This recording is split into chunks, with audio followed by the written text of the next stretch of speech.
well, this depiction is a negative depiction, or it's a positive. We don't have to do the binary of negative or positive.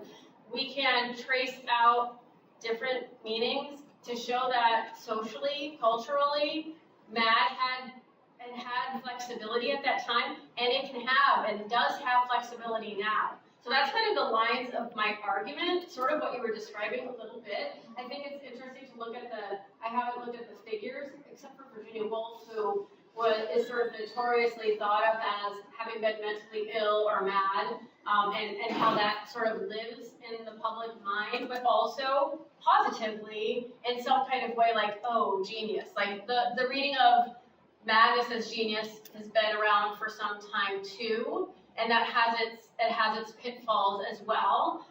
But because I study violence against marginalized people, especially particularly biomedical, psychiatric violence against marginalized people, I'm kind of like doing that, making that argument, and then looking for counter-narrativity within the archive and saying, like, yes, those figures that you mentioned, they're part of the MAD archive.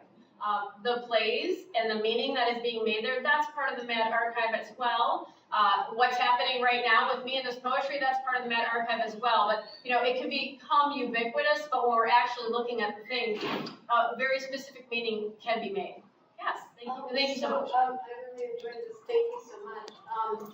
I came to this reading not really thinking it had anything to do with what our panel did this morning, but I did a talk on Anne Sexton's rock, chamber rocker, and Joan Mitchell's kind of presentations of Twisted, even though I was a cover of her. And the argument that I was stirring up, because this is sort of a new project, it was interesting to look at this countercultural moment that they're in the late 60s and early 70s, and the way the term crazy is being kind of shared with the audience as something that, you know, we're in a community, we're all crazy. So Mitchell would say, like, I'm a little loony.